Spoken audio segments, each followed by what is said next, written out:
আমি যাওয়ার আগের মুহূর্তে ঠিক এভাবেই ওরা ঘরটাকে ডেকোরেশন করে রেখেছিল। আর এই কেকটা বানিয়েছে কিন্তু আমার বোন, অনেক রাত জেগে জেগে ও কষ্ট করে কেকটা বানিয়েছে।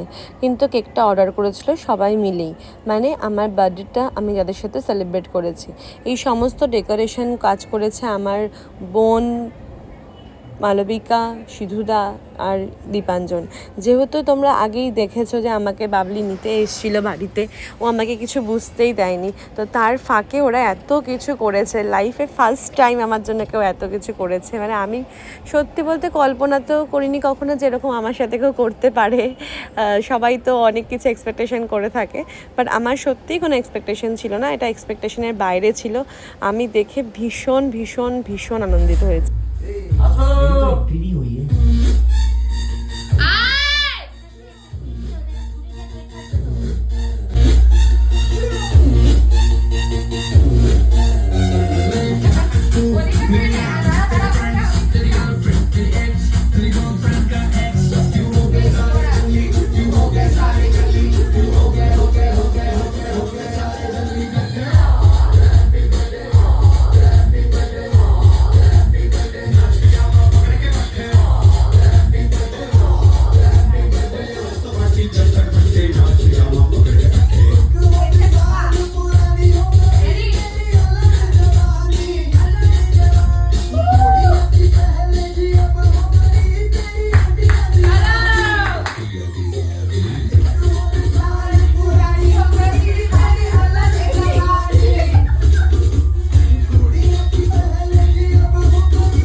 কেক কাটিংয়ের পরপরই আমরা চলে গেলাম আমার গিফটগুলো খুলতে। তো তখন আমরা বেশি গিফট খুলিনি, কারণ হচ্ছে আমাদের জলকেলি করার সময় হয়ে এসেছিলো।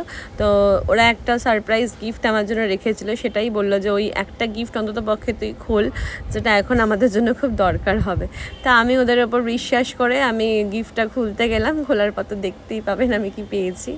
তো আজকে ব্লগটা আমি এটুকুই রাখবো, কারণ আর একটা পার্ট আসবে যেটাতে আপনারা দেখতে পাবেন আমরা কি করেছি। আর সব থেকে বড় কথা, এখানে আমার বন্ধুরা আমার ব্যাপারে কিছু কথা বলেছে যেটা আমি আমার ফেসবুক ওয়ালে সারা জীবনের জন্য রেখে দিতে চাই। তো সেটা আসবে পরে কয়েকটা ব্লগে। আর আমার বার্থডে ব্লগটা যদি সত্যি ভালো লাগে অবশ্যই লাইক কমেন্ট শেয়ার করতে ভুলবেন না।